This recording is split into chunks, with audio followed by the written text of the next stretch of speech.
mate. How you doing? Great, good to be here, and I'm loving the beach view of Copa. You've chosen a great day for lunch, my friend. Tell me about how you've been over the last 6 months.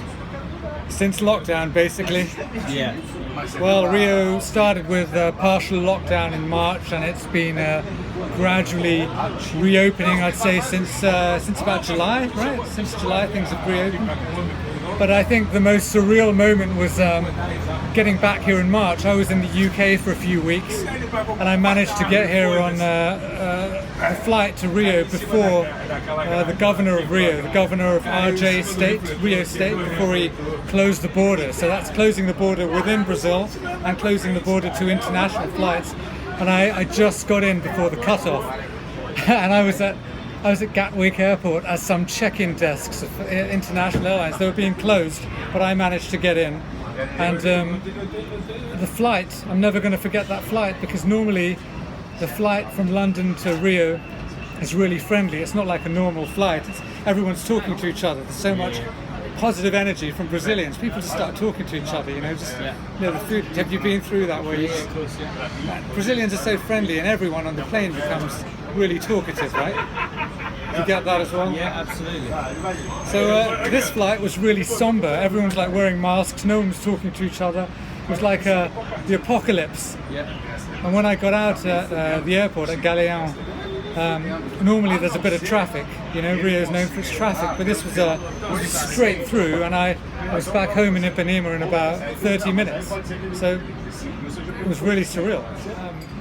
There have been some prospective clients who've wanted to take a time out until things settle down, and my view on that is things never really settle down, do they? There's always something happening in the world economy. Yeah. So it's a good idea to be at least carrying out some kind of financial planning activity and making investment decisions. And that doesn't mean, I'm not saying that in March and April people have to necessarily go kind of gung-ho into equities. They shouldn't anyway, even during like a long-term bull market. You should always look at a balanced asset allocation, but to do nothing and just keep waiting, my view is you're always going to be waiting, right?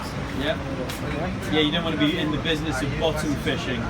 Exactly. I mean, some clients are saying we believe there's more to come. Well, there could be. Could there be another correction? Of course there could be, but at the same time, if you're trying to time the market, that's a dangerous game, and your life objectives are always going to be there, whether you want to retire at a certain age or whether you have children that you're saving for. You've got to be carrying out financial planning all the time, because there's always going to be an election, there are going to be natural disasters, there are going to be black swans, but over time, if you invest into a diversified portfolio of assets over the long term, you're generally going to be building capital and exceeding the rate of inflation, right?